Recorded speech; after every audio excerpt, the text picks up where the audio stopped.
The Wuthering Waves 2.7 story has concluded, and ladies and gentlemen, my fellow flames, this was undoubtedly the best story in Wuthering Waves to date. It was absolute cinema at its peak, and you cannot tell me otherwise. This story tied up almost every loose end and answered almost every single question we as the community have asked since the launch of Wuthering Waves way back in May 2024. But at the end of the 2.7 story, two ridiculously big bombshells were dropped, one being Abraxas. Yes, Abby, who his full name is known as Abraxas, was revealed to potentially be a Threnodian because when we were about to destroy Leviathan, she begged, she pleaded to Abraxas, Abby, saying, "How could you possibly betray us? How could you do this to us?" Implying that Abby is a Threnodian, or at least was a Threnodian, or could be connected to the Threnodians in some certain way that isn't revealed to us at this present moment in time, and like us has lost her memories. I'm about to show you the clip of that scene at the end of the 2.7 story when Abby does get called out by Leviathan,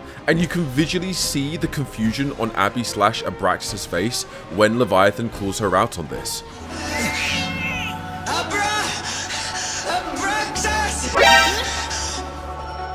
Why hast thou betrayed us?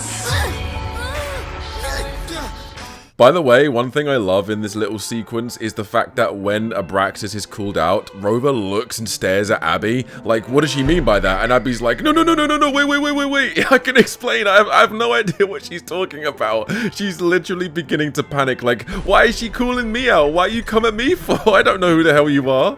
Now I know, going forward, whenever there's a main quest and Abby's in it, all of us in the community, ever since this bombshell has been dropped, ever since this secret was revealed, that she's connected to the Threnodians, we're going to be looking at her like Dokes looks at Dexter, thinking we know something's off with you. We know something suspicious about you. I don't know what, I don't know how, I don't know why, but we're going to find out what the hell's going on, and we're going to get to the bottom of this right now. Now I know why Kuro Games did this. They deliberately did this and dropped this bombshell for the many players to go, I don't know if I can trust Abby now. It's going to raise a lot of eyebrows, and I know why they did it. It was done deliberately. I know that you did this on purpose, Kuro, because now we're going to look at Abby and go, hold up, wait a minute, something ain't right here. I know something's wrong here. There's something here connected to the Threnodians, and it's to do with Abby, and now it's going to send us on a wild goose chase trying to uncover the secrets of what Abby or who Abby truly is, and this is going to be a plot point that I think is going to go on for quite some time. I do believe this isn't going to be one of those things that's going to be solved within the next arc, but we're going to be finding pieces of the puzzle, connecting them together to eventually we're going to find out the identity of Abby's true nature and the identity of who Abby truly is, because if it is like us and Abby when we were born also lost her memories just like we did, then she isn't technically in the wrong, because who she was in the past isn't who she is now, exactly like who we are. But one thing I'd like to really know and figure out is, what was Abraxas before the reincarnation, before the rebirth, before Abraxas was quote-unquote Abby? Why was Leviathan so hurt seeing Abby fight against her? And who was Abby in her past life? Was she a powerful Threnodian wreaking havoc and ruling the world of Solaris 3? Was she a Sentinel? Was she a mixture of both? I would really like to know the secrets of who and what Abby is, now more than ever before. Now, the next secret that was revealed in the 2.7 story, at the end of the 2.7 story, we can see every member, every currently revealed member of the Fractidus being led by the Architect. And when he waltzes out, he talks to us, and then before he departs, he says this. Remember this. We were once your wastelands.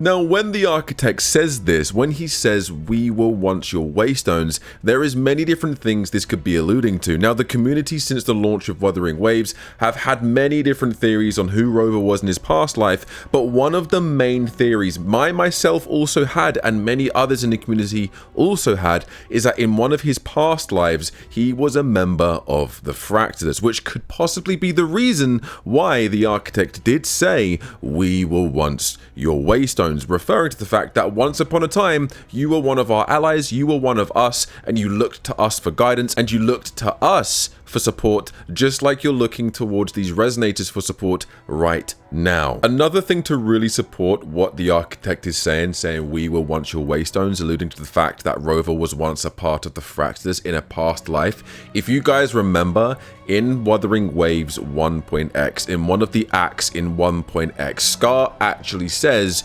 "Rover, I hear you lost your memories," and he's actually trying to convince Rover that the Fractidus is where he should be leaning to, not the people of Jinzhou, not Jinshi, not the Resonators, not the Midnight Rangers, not any of those back in Jinzhou, but actually towards us, the Fractidus. He's actually trying to convince Rover to come to their side, and we never quite understood how Scar knew so much about Rover, and we never once understood why Scar was doing this, but hearing this line said by the architect, it gives more insight and it gives more weight to the theory that once upon a time, Rover was a member of the Fractidus, or at least connected to the Fractidus in a past life of his way back whenever. One thing I did also do not too long ago, I made a meme, I made a short saying how when Rover gets all of his memories back and he actually remembers everything that he used to be in his past life, we're gonna have to witness making that disgusting choice, that devastating choice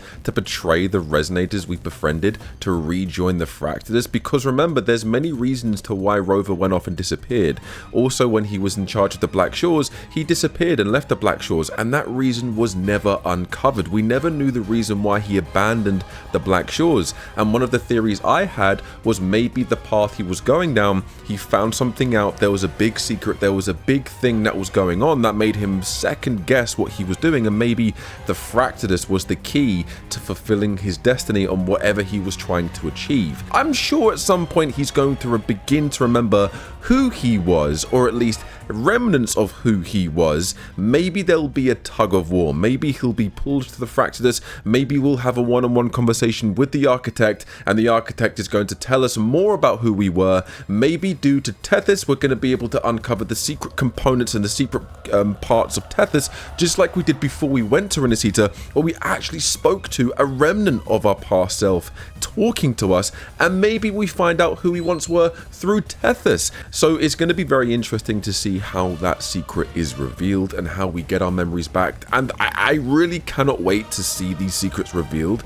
playing this game, because all of us as a community are going to really freak the hell out if Rover decides to go, I remember now why the Fractidus are the Fractidus. Maybe he's the original founder, maybe the architect under the mask is actually Rover, maybe it's a past remnant of Rover that never actually passed on. Maybe it's, I don't know. There's loads of theories out there. There's loads of crazy theories out there. And now I'm even more excited to figure out who Rover is, because for all we know, if he was a member of the Fractidus and he maybe does have to make the choice to betray the Resonators that we befriended, that's going to lead down a very dark plot storyline that I think would be very beneficial for the game. But you let me know down below in the comments if you think that would be a good plot point, if we actually for a brief moment, for a few patches of the main story, join the Fractidus and actually work with them to achieve something. Maybe there's something that they know that we don't, that we have to join them to figure out. And also the secret about Abby Abraxas is going to be absolutely insane when that is revealed, and I cannot wait to uncover all of these secrets with you guys in the future of Wuthering Waves. I'm going to be doing another video about the future of Wuthering Waves and where it could be going next, so stay tuned for that. But thank you all so much for watching this video. I hope you enjoyed. If you did, hit that like, comment down below, and subscribe if you are new. Thank you for watching. I'll speak to you in the next one. Take it easy and have a good rest of your day.